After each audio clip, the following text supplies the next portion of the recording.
যে কথাটা শ্যামাপ্রসাদ মুখার্জি বলেছিলেন এক দেশ এক নিশান এক সংবিধান, যে মানবে না সে আমাদের দেশে কি করে থাকতে পারে। উনি কাশ্মীরে লড়াই লড়েছিলেন, বাংলাকে পশ্চিমবাংলা তৈরি করে হিন্দুদেরকে উনি বাঁচিয়েছিলেন। আজকে বাংলাদেশে হিন্দুরা থাকতে পারছে না, 1% হয়ে গেছে।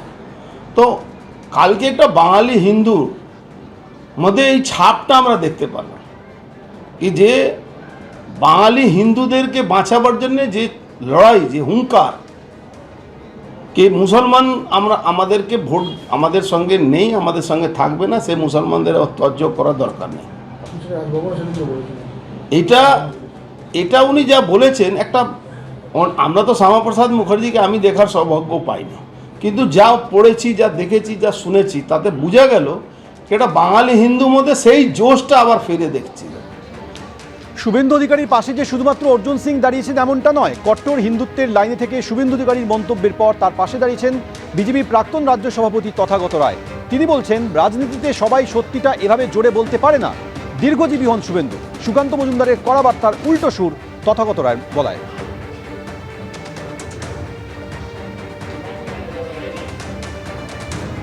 কট্টর হিন্দুত্বের লাইনে থেকে শুভেন্দু অধিকারী মন্তব্যের পর তার পাশে দাঁড়ালেন তথাগত রায়। তিনি লিখছেন, রাজনীতিতে সবাই সত্যিটা এভাবে জোরে বলতে পারে না।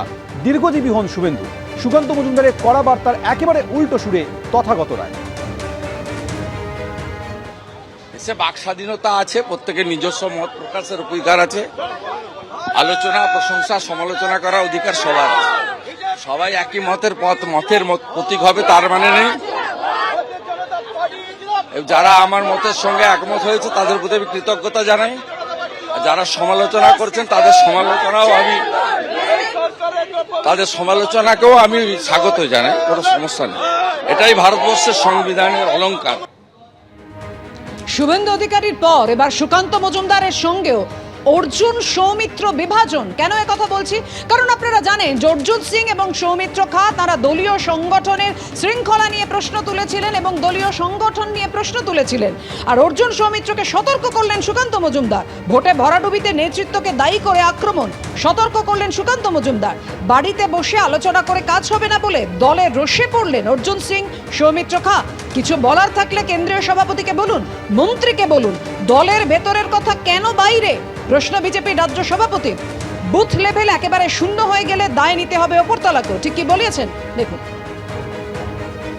আমার মনে হয় এই ধরনের বিষয় দলের ভেতরে বলা উচিত।